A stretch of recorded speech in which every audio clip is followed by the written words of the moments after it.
예를 들어서 전기차 산업을 본다 했을 때 테슬라가 올라가면은 루시드 리비안 다 따라 올라갔어요. 네. 근데 지금부터는 절대 그렇지 않을 거예요. 아, 그래요? 그냥 실적 잘 내고 숫자 찍힌 애들만 갈 거고 같은 업종에 있다 하더라도 분명히 극과 극의 흐름이 나올 거예요. 상대적 박탈감이 굉장히 심할 거예요. 그래서 저는 오히려 이럴 바에는 딱 두 가지. 첫 번째, 차라리 1등을 투자하시라고. 아니면 두 번째, 차라리 ETF를 활용하시라고. 그렇게 될 것 같아요. 네, 반갑습니다. 웅달책밥 또 나왔습니다. 네. 네, 저는 LN솔리스 김상 대표고요. 이제 저는 주로 M&A를 하고 있습니다. M&A가 주업인데 국내 주식과 해외 주식 투자 경력이 좀 길어서 이제 혹시나 뭔가 또 저 나름은 이제 뭔가 제 재능 기부를 한다라고 생각하면서 이제 한국경제TV도 나가고 있고 이제 웅달님 책방도 나오고 있으면서 저의 어떤 투자와 노하우를 좀 전해드리려고 노력하고 있는 LN솔리스 김상 대표라고 합니다. 아, 네. 그 대표님께서 지난번에 나오셔가지고 추천해주신 네. 그런 대형주, 특히 네. 이제 삼성전자가 기억이 남는데 많이 네. 올랐어요. 오늘 되게 기분 좋게 왔습니다. 네. 지난번인가 네. 지난번에는 너무 숨막히는 상황에서 우리가 그랬었는데 네. 요즘에는 분위기가 좋죠. 삼성전자뿐만 아니고 전반적인 시장 자체가 분위기가 되게 좋은 것 같아요. 근데 진짜 대단하신 게 저도 그때 분위기가 네, 그 사라고 하는 그 분위기가 반도체 업황은 또 특히 안 좋아가지고 맞아요. 그 진짜 쉽지 않았을 텐데 맞습니다. 그래도 나는 여기에서 그 견해를 놓치지 않겠다, 스트롱하게 말하겠다. 네, 그래서 소신 있게 말하셨잖아요. 네. 그래서 요즘에는 제 개인 유튜브에도 그렇고 조금 이제 리플이나 아니면 메일로 이제 그때 삼성전자 뷰 감사합니다라고 이제 적어주시는 분들이 제법 많아졌어요.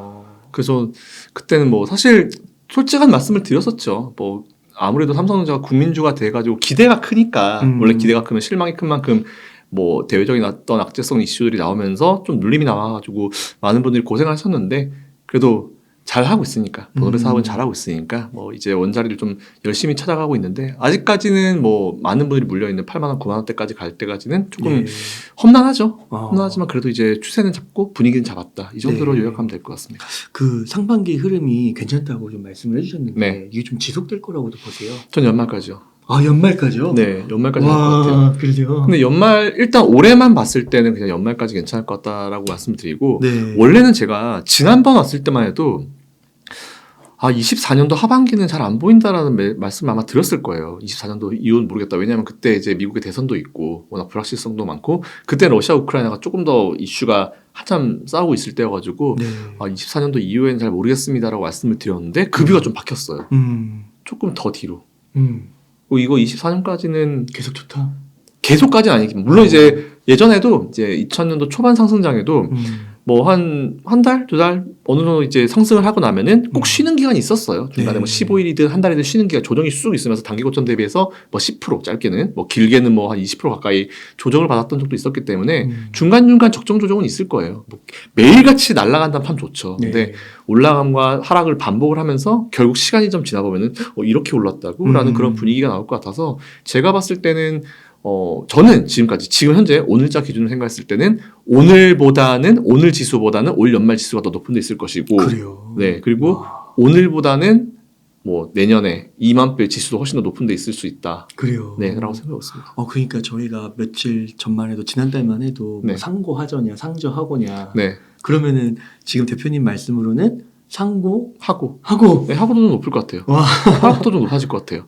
그러세요. 네. 이게 사실 한번 훅 눌렸던 지점이 이제 회복이 돼서 올라오고 있는데 지금 사실 쉽게 뚫지 못하고 있는 지금 라인 때 2400, 2500 라인 때가 한번 뚫고 올라가면은 제가 봤을 때는 이게 지지 라인이 될 것 같아요. 그리고 오늘이 우리나라 옵션 만기예요. 근데 옵션 만기 지나고 다음 달 포지션을 보니까 더 높더라고요. 2500 중반까지 올라가 있더라고요. 웨인 포지션이.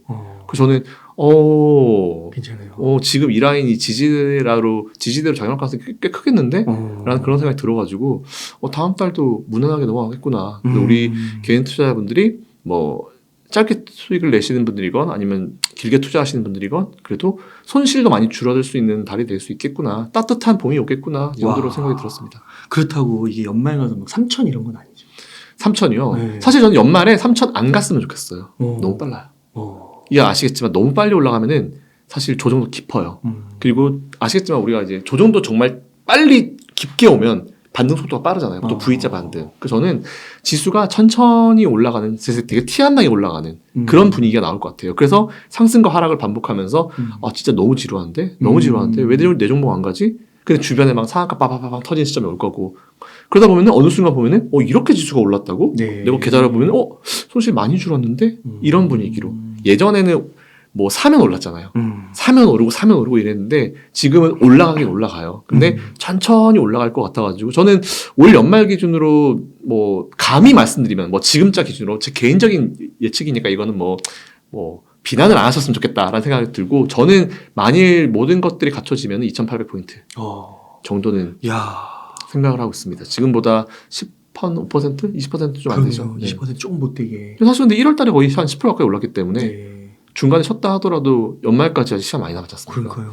그래서 저는 2,800 정도는 충분히 올라갈 수 있지 않을까라고 생각이 들고 있습니다. 네. 그러면은 대표님께서는 저희가 굉장히 지난 연말만 해도 지난번 만남 때도 경기 침체 이슈 엄청 심했고 그래서 이제 그 경기 침체 그런 것들 때문에 새해 전망이 막 그렇게 좋지 않을 것이다라고 얘기하는 분위기가 더 팽배했던 것 같아요. 그럼 그런 경기 침체 이슈 이런 거 끝났다고 보시는 건가요? 저는 지난번에도 말씀드렸고 계속 말씀드렸는데 제가 이런 표현을 썼었어요. 여러분 정말 죄송한데 다 경기 침체라고 하시는데 전 잘 모르겠습니다.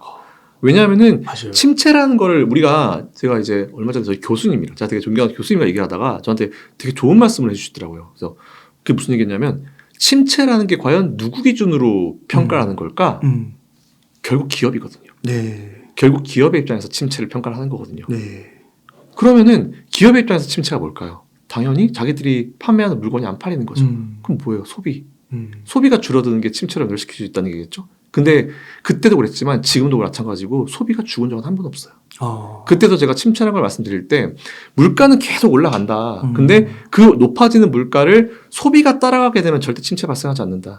근데 침체가 어느 순간 갑자기 빡 꺾여버리기 때문에 그걸 걱정하는 건데 사실상 연준 입장에서도 이제 원래 코로나 때 이제 문제가 심각해서 부양책을 썼던 부분에 대해서 그거로 인해서 발생한 인플레이션은 연준도 잡을 수 있을 거라고 생각을 했을 거다. 근데 그 이후에 예상하지 못한 이슈가 나왔다. 뭐다? 러시아 우크라이나 이슈. 그게 나오면서 사실 더 깊어졌잖아요. 그러면서 이제 인플레이션이 하이퍼 인플레이션으로 얘기가 나올 정도로 말도 안 되는 커머디티, 원자재 가격 다 올랐잖아요. 솔직히 지금 얘기하면은 여러분들 중에 혹시 지금 니켈 가격 보세요? 지금 팜유 가격 보십니까? 아무도 안 보거든요. 근데 그때는 팜유 가격 올라가니까 야 큰일 났다. 팜유 올라가면 라면가 올라가겠네. 과자 가격 올라가겠네. 다 올라가겠네. 큰일 났네. 이거 우리 생활로 들어오면 큰일 났네. 이렇게 걱정을 하던 시기였거든요. 그러게요. 근데 지금은 그냥 소비하는 거예요. 슬슬. 제가 그때도 무슨 예를 들었었냐면은 여러분들 지금 강남 신세계백화점은 전 세계 매출 1위를 찍고 있습니다. 맞아요. 지금 공항 가보세요. 공항 편수 적긴 적지만 바글바글 합니다. 제가 그때도 지방 갔다 왔는데 지방 갔다 오면 비행기가 바글바글 하더라고요. 제주 여행이 그렇게 사람 많더라고요. 제주도가 그렇게 여행을 왔을 때 가격을 비싸게 받는 이유가 뭘까요? 당연히 찾는 사람들이 많으니까. 수요가 많으니까. 당연히 올라가는 거겠죠. 그래서 저는 그걸 보면서 경기 침체라는 거를 너무 언론들이 과하게 많이 얘기했다고 생각을 해요. 근데 그때 이 얘기했을 때는 되게 비판을 많이 받았어요. 근데 지금은 조금 달라지죠. 분위기가. 침체라는 게 조금 사라지고 있죠. 여전히 지금 소비가 강하고 그리고 여전히 미국의 고용 상태는 굉장히 좋고 그리고 예전에는 기업들이 감축을 한다는 얘기가 나왔을 때 얼마나 안 좋으면 감축해? 라는 얘기했는데 그때도 제가 나와서 아마 얘기했을 거예요.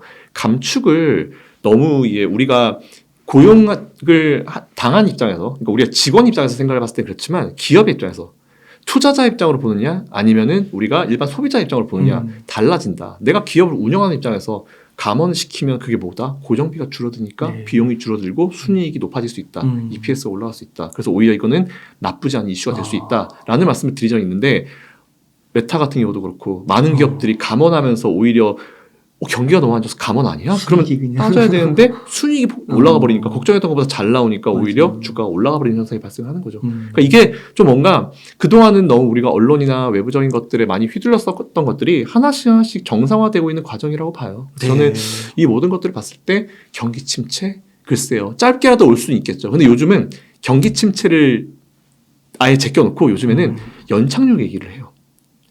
연착륙을 할 수 있을 것 같다라는 얘기를 연준에서 직접 얘기했어요.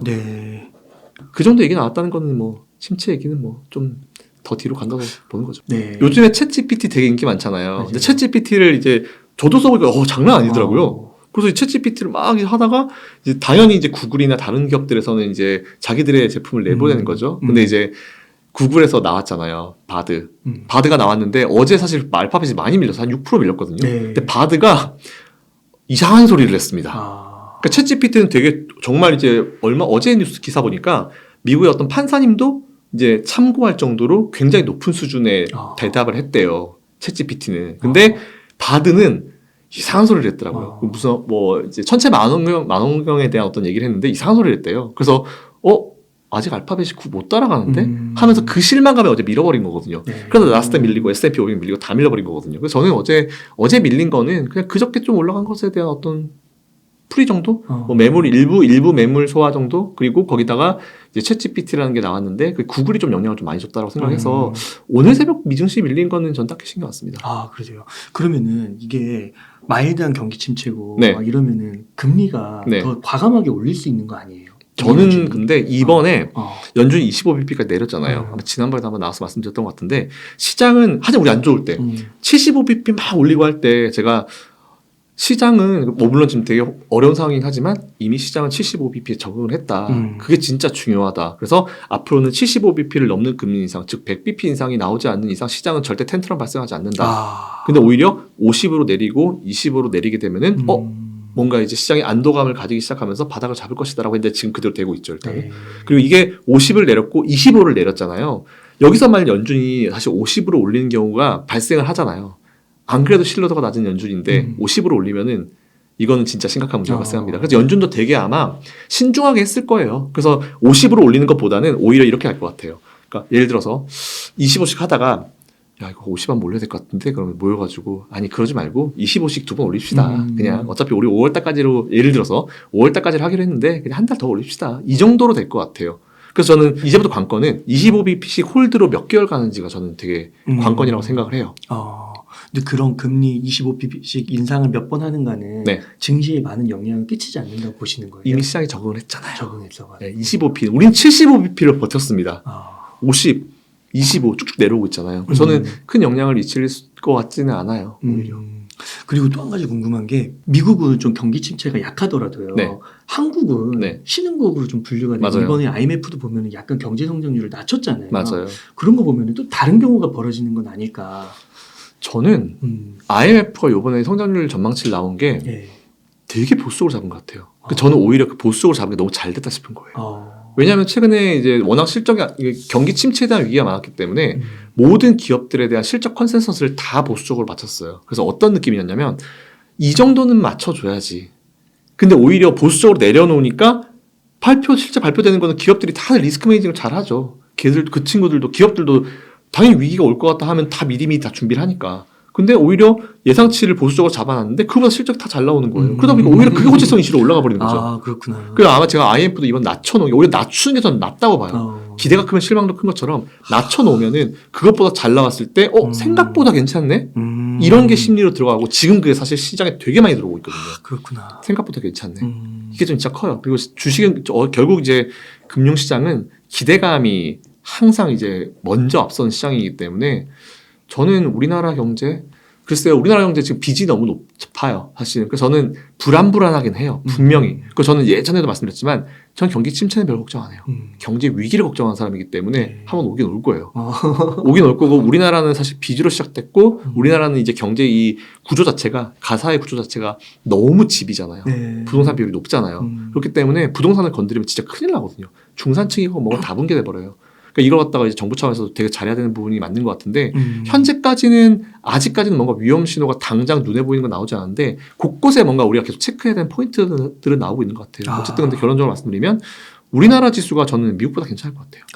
주식 실제로 지금 그렇고 있고. 그러니까 일단은 그렇게 나온 게 이미 기대에 반영이 된 거고 심리에 반영이 됐기 때문에 좋아지려면 어떻게 보면 남은 건데 지금 딱 이 순간만 놓고 봤을 때. 네, 맞습니다. 근데 이제 가계부채나 이런 부동산 이런 문제들이 아직 남아 있기 때문에 조금 더 두고 봐야 된다. 아, 그럼요. 너무 불안해요. 진짜 너무너무 불안하고 제 주변에 이제 후배들도 이제 결혼하면 우리나라는 이제 어르신들 다 그러잖아요. 한 채 있어요. 집은 있어야지. 맞아요. 근데 이게 예전에 어르신들이 있을 때랑 지금이랑 사회 구조가 되게 많이 바뀌었어요. 물론 집이 있으면 좋죠. 나중에 정말 안 됐을 때 집이 있으면 그래도 살 수는 있으니까. 근데 조금은 옛날이랑은 좀 모든 게 많이 바뀌었기 때문에 집에 대한 평가도 좀 우리는 다시 이루어져야 될 시기가 온 것 같긴 합니다. 인구도 줄고. 네, 맞습니다. 아, 그렇군요. 그러면 다시 좀 주식시장으로 돌아가서요. 네. 그러면은 연말에 진짜 한 2,800 네. 그리고 내년도 이렇게 좋게 만약 예상이 되고 네. 된다고 한다면 지금 주식을 사야겠네요. 그렇죠. 저는 근데 꾸준히 맞아요. 침체 얘기 나올 때도 죄송하지만 뭐 지금 사고 싶으시면 뭐 삼성전자 레버리지 사시라고 그때 사셨던 분들은 제법 맞아요. 그때 추가매수 사셨던 제법. 아 근데 요즘에 전 너무 감사한 게 네. 감사하다고 되게 리플이 많이 달려요. 그리고 이제 메일도 많이 오고 제가 지난번에 한번 오프라인 모임을 했었어요. 실제로 오셔가지고 진짜 감사하다고 저희는 진짜 이거 정말 큰 돈을 삼성전자를 들어갔는데 이거 버텨야 되는지 버려야 되는지 몰라가지고 네. 반도체만 믿고 있었는데 그게 망가져버렸다 생각하니까 근데 그때도 제가 반도체는 어쨌든 치킨 게임 들어가는 거고 결국 승자는 삼성전자가 될 거다 이제 DRAM 쪽에서 근데 DRAM 쪽에서 챗GPT 하면서 빵 떴잖아요 지금 그러니까 참 좋은 것 같아요 다행이죠 정말 감사한 일입니다 그러니까 삼성전자도 앞으로 계속 지수가 올라가니까 삼성전자는 당연히 올라가겠네요. 그러니까 요번 주도 계속 그런 것 같아요. 이제 외국인들 들어오면은 제가 항상 말씀드리지만 외국인들 들어오면 일단 생각 안 하고 삼성전자, SK하이닉스 산다. 네. 그게 계속 이어지고 일단 지금 하드캐리를 하고 있는 것 같더라고요. 네. 그러면 이렇게 삼성전자 지수 이렇게 좋게 보시고 네 맞습니다. 혹시 또 좋게 보시는 산업이나 기업들이 좀 있으실까요? 저는 이제 요즘에 대기업들이 예전에 우리가 IMF 때 생각해 보면은 IMF 때는 이제 우리 겪었기 때문에 그때는 참 결국 돈이 없어가지고 망했잖아요. 많은 기업들이 도산했잖아요. 그래서 저는 요 최근에 침체 얘기 나올 때 다른 사람 막 주식 투자 걷어들이고 막 힘들어할 때 저는 어떻게 집중을 했냐면은 이 상황에서도 이렇게 어려운 상황 속에서도 실적을 잘 내는 기업 한번 찾아볼까? 네. 아니면 뭔가 이 어려운 상황을 이제 해결하기 위해서 뭐 어떤 그 생산을 줄이는 거 말고 생산을 유지를 하면서 다른 쪽으로 리스크 매니지를 하는 기업들이 있을까? 그리고 이런 어려운 상황을 얼마나 잘 관리하는 기업들이 어디가 있을까? 그리고 새로 투자하는 기업이 어디가 있고 그 투자가 어디로 들어갈까? 돈의 흐름이 어디로 갈까를 되게 많이 봤거든요. 네. 그래서 저는 일단 지금 되게 기다리는 게 삼성전자가 어디를 M&A를 할까? 그 M코인가요? 몰라요. 지금 어딘가가 나올 것 같아요. 어딘가가 나올 것 같은데 네. 일단 아직 확정돼서 이제 공시가 나온 건 없으니까 분명히 최근에 보면은 삼성전자가 밀어붙이는 게 바이오 쪽, 삼성은 바이오로직스 밀고 있잖아요. 밀고 있고 최근에 우리나라는 또 방산 쪽이 빵 떴어요. 원래는 알려지지 않았었는데 이것도 되게 하늘에서 도와준 게 러시아 우크라이나 이슈가 발생하면서 시장은 어려웠지만 오히려 방산 산업한테는 이게 땡큐가 됐어요. 전 세계적으로 한국사는 되게 가성비가 좋네. 가성비. 네, 이런 얘기가 한번 사실 이런 홍보가 없죠. 이렇게 홍보가 딱 돼가지고 방산이라는 어떤 새로운 섹터가 나와버렸죠. 그리고 삼성이 최근에 로봇 관련 굉장히 집중 많이 하고 있어요. 네. 그래서 전 로봇 관련 그리고 제가 얼마 전에 보스턴 다이내믹에서 이제 만든 로봇을 보니까 와 장난 아니던데요 보니까. 그래요? 걔네가 현대랑 같이 하고 있잖아요. 네. 그냥 로봇이 가는데 그냥 계단도 두 다리로 뛰어 올라가고 누가 사람 옆에서 발로 차도 중심을 잡고 장난 아니더라고요. 그래서 저는 로봇 산업이 생각보다 굉장히 우리 삶에 빨리 들어올 수도 있겠구나. 테슬라도 지금 신경을 많이 쓰고 앨런 마스크도 신경 많이 쓰고 있는 것처럼 로봇은 봐야 될 것 같고 그리고 2차 전지는 항상 ING예요. 이거는 2차 전지는 우리가 놓칠 수가 없는 업종이고 삼성전자는 당연히 반도체 가야죠.